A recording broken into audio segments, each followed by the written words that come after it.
अध्यक्ष उद्बोधन दे।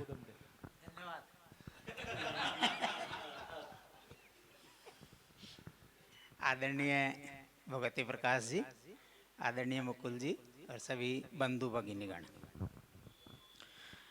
मुकुल जी ने जो है लगभग पूरा सर्वांगपूर्ण एक परिदृश्य हमारे सामने उपस्थित कर दिया। और आदरणीय भगवती प्रकाश जी तो उस विषय के विशेषज्ञ ही हैं, तो उन्होंने वर्तमान समय में किस प्रकार की आवश्यकताएं रहती है उसका भी हमको मार्गदर्शन किया। मैं तो केवल एक बात कहता हूँ, एक छोटी कहानी सुनाकर पूरा करूँगा। जब भारत विश्व गुरु था जिसकी बात आई, और वो उद्योजक होने के कारण रहा, लेकिन उद्योग जब होता है तो उसके साथ बुद्धि का उद्योग भी चलता है। इसलिए भारत जब सोने की चिड़िया था तो विश्व गुरु भी था। ये दोनों अन्योन्याश्रित हैं, एक साथ चलते हैं। लेकिन चलने का एक आधार होता है, वो अपने यहाँ पर कहा। तो आपने कभी घरों में कहानी सुनी होगी, तो कहानी कहाँ चलती है? तो कहानी के दो पात्रों के बारे में बताता हूँ जो कहते हैं कहानी कहती है। कहानी क्या कहती है? तो अगर किसी ब्राह्मण की कहानी होगी तो कहेंगे एक गरीब ब्राह्मण था, आज तक अमीर समृद्ध ब्राह्मण था, ऐसी कहानी नहीं सुनी होगी आपने। और जब भी किसी वणिक की कहानी आती है तो कहानी शुरू होती है कंजूस बनिया था। यह है भारत का हिंदू अर्थ चिंतन। यानी जिनको ज्ञान की साधना करनी है वो सदैव अगर अर्थ के पीछे दौड़ेगा तो जो आज स्थिति हो रही है, जो प्रतिष्ठा समाप्त हुई, वो प्रतिष्ठा समाप्त होगी। वो कारण है। इसलिए हमारे यहाँ पर जिसको ज्ञान दान करना है वो लंगोटधारी है, कौपीनधारी है, उसने ज्ञान का दान किया। और इसलिए वो सत्य क्या है ये बता सकता है और लोगों को इस स्तर तक तैयार कर सकता है कि जो वणिक है वो बाहर जाकर भारतीय सभ्यता संस्कृति उसका विस्तार कर सकता है, जो किया है। जो भारतीय संस्कृति का विश्व संचार है उसमें सबसे बड़ा आधार, जैसा मुकुल जी ने कहा, वो हमारे व्यापारियों का है। लेकिन कंजूस कहा बनिए को, तो मुझे कहानी अपने राजस्थान की ध्यान में आती है, क्योंकि किसी समय तो अंबानी और अडानी तो अब हुए हैं, गोदरेज भी बाद में आया होगा जब वहां से विस्थापित होकर आए। पहले तो सब के सब डालमिया से लेकर और सब टाटा को छोड़कर बाकी सब राजस्थान के हैं। तो जब काशी हिंदू विश्वविद्यालय बन रहा था तो राजस्थान के एक बड़े सेठ उनके पास में चंदा लेने के लिए आए। चंदा लेने के लिए आए तो बैठे थे और संध्या काल होने को था, इसलिए उस समय जो लैंप होते थे वो, यानी अगर समृद्ध परिवार है तो लैंप होते थे, बाकी चिमनी से काम चलता था या दीपक जलाते थे। तो लैंप जलाने के लिए उनका जो कर्मचारी था वो आया और लैंप जलाने में 3 तिल्ली खराब हो गई। या तो हो सकता है कि इतने बड़े बड़े लोग बैठे थे इसलिए वो घबरा रहा था या और कुछ था, 3 तिल्ली उसने खराब करते ही उन्होंने डांटा। 1 तिल्ली में जलना चाहिए तो उन्हें 2 तिल्ली बर्बाद कर दी। अब ये घबराए कि हम तो पैसा लेने आए, तो 2 तिल्ली के ऊपर ऐसा कर रहे हैं, होगा क्या? उन्होंने कहा कि थोड़ा बैठिए, मैं अंदर से और थोड़ा अल्पाहार के लिए बता के आता हूँ, आपको चाय पान कुछ होना चाहिए, ऐसा करके। और वो सेठ जी जब अंदर गए तो उनके साथ जो थे मालवीय जी ने कहा कि हम चलते हैं, अब यहाँ कुछ मिलना नहीं ऐसा लगता है। तब तक सेठ जी वापिस आ गए। उन्होंने पूछा कि अच्छा हम चलते हैं। उन्होंने कहा क्यों चलते हैं, आप आए किस लिए थे? तो उनका नहीं नहीं वो ऐसे ही मिलना। नहीं, उनका ऐसे तो कोई नहीं आता, आप किसी न किसी काम से तो आए हैं, बताइए ना। तो उन्होंने कहा कि हम उसके लिए ऐसा धन संग्रह कर रहे हैं, हिंदू विश्वविद्यालय बन रहा है उसके लिए। तो उन्होंने कहा बैठिए बैठिए,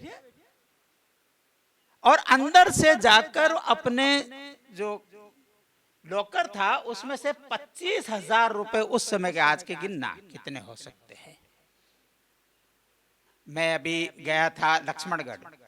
लक्ष्मणगढ़ में एक चूड़ी वाला करके उनका एक अच्छा संस्थान भी चलता, उन्होंने काशी हिंदू विश्वविद्यालय के लिए जो धन दिया, तो ऐसा कहते हैं कि उनके पास जब आए तो उन्होंने एक चेक दिया और चेक में 1 लिख के नीचे हस्ताक्षर किए थे। राशि में 1 लिखा था और नीचे हस्ताक्षर किए। उनका शून्य आप अपनी इच्छा से लगा लेना। शून्य आप अपनी इच्छा से लगा लेना। वो बाद में और अपने जो संस्मरण बताते समय मालवीय जी ने कहा कि हमको अत्यंत डर के साथ हमने जो शून्य लगाए, उस शून्य में वो 10 लाख हुए। तो ये हमारी थी कमी, हमको लगा कि इससे ज्यादा कैसे मांग सकते हैं, यानी मांगने वाला कमजोर पड़ रहा है, देने वाला कमजोर नहीं था। तो वणिक अर्थात जो स्वयं के लिए कंजूस है, लेकिन समाज और राष्ट्र की प्रतिष्ठा के लिए मन खोल कर जो व्यय करता है, ऐसा हमने बनाया, तब श्रेष्ठ ही बना वो।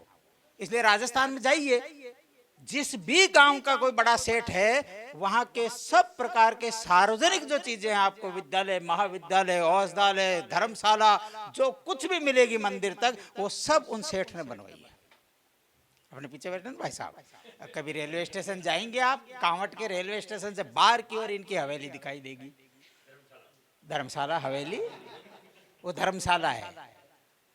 यानी रेलवे स्टेशन पर, क्योंकि उस समय ट्रेन बहुत कम आती थी, उतरने के बाद आसपास के गांव वाले कहां जाएंगे, इसकी चिंता उस काल में की उन्होंने, रेलवे स्टेशन के सामने बनाया, धर्मशाला नाम दिया। तो ये जो हमारी है, हम जो श्रम की प्रतिष्ठा और जो इस काम करने कामगार की प्रतिष्ठा की जो बात करते हैं, वो प्रतिष्ठा का आधार यह है कि उनको प्रतिष्ठा मिली, तो फिर आपको झोली फैलाने की जरूरत नहीं है, फिर वो स्वतः समाज हित के सब काम करेंगे, और समाज हित के करेंगे तो राष्ट्र हित के भी करेंगे, और राष्ट्र हित करेंगे तो वैश्विक कल्याण के भी काम करेंगे। बाहर जहां भी गए उन्होंने अपनी संस्कृति दी। तो इसलिए मैं कई बार कहता हूं कि तोप नहीं तलवार नहीं थी, साथी श्रुति पुराण से, तन नहीं बस मन जीते थे, जीते हारे ज्ञान से। किसी का हमने शरीर नहीं जीता, गुलाम नहीं बनाया किसी को, हमने उनके मन जीते, तब वो कह सकते थे कि हिंदू झूठ नहीं बोलता। मन पर इतना प्रभाव होता है, वो प्रभाव की पुनः सृष्टि होने के दृश्य जो प्रातः काल की लालिमा में दिखाई देता है ना, वो 2014 से वो दृश्य धीरे धीरे स्पष्ट होता जा रहा है। और वैश्विक जो परिस्थितियां भी उसमें योगदान देने वाली, हमको लगता है बाधक है, लेकिन हमको लगता है कि वो बाधा में भी कोई न कोई एक और गुप्त मंतव्य छुपा रहता है, ऐसा करके और हमारा राष्ट्र फिर से खड़ा होने की ओर है। तब इस प्रकार की कल्पना किसी के मन में आती है, ये विचार का स्फुरण ऐसा नहीं होता। ये जो चारों तरफ तरंगे चलती है, जो चिंताएं हैं जिसमें बैठते, अभी मुकुल जी वहां कह रहे थे चिंता मत समाधान दो, तो ये चिंता में से ही समाधान की ओर जाते हैं। तो ये जो सबकी चिंता है आज के, हमको घर में नहीं मिलता। मैं कई बार मजाक में कहता हूं कि वो जो घर में आपके काम, जिसको आप छोटा काम कहते हो, करने आता, उसकी एमआरपी भी नहीं है। वो जो कहता है वो आपको देना है, उसके बाद भी हम उसको छोटा काम कह रहे हैं, उसको हम छोड़ रहे हैं। तो इसलिए उसकी फिर से प्रतिष्ठा, जैसा भाई साहब ने बार बार आग्रह कहा, हमको उसकी प्रतिष्ठा कर देनी है। कोई काम छोटा नहीं होता, काम काम होता है, और उस काम का वही विशेषज्ञ है, और उस काम के लिए वही पूजनीय है। मैं जूता नहीं गांठ सकता, तो जो मदार गेट पर जूता गांठने वाला बैठा है, वो मेरी तुलना में श्रेष्ठ है। क्यों? क्योंकि उस कार्य का वो तज्ञ है। तो वो तज्ञता, और तज्ञता के बाद वो सम्मान, वो अगर जिस दिन समाज ने देना शुरू कर दिया, उसके लिए एक बहुत और सुंदर संकल्प ये आज हुआ है। ये संकल्प है, इसका कोई विकल्प नहीं है। अब इस संकल्प को हम सार्थक सिद्ध करने के लिए अपनी शक्ति और सामर्थ्य लगाएं, इतना निवेदन करके मैं अपनी बात समाप्त करता हूं।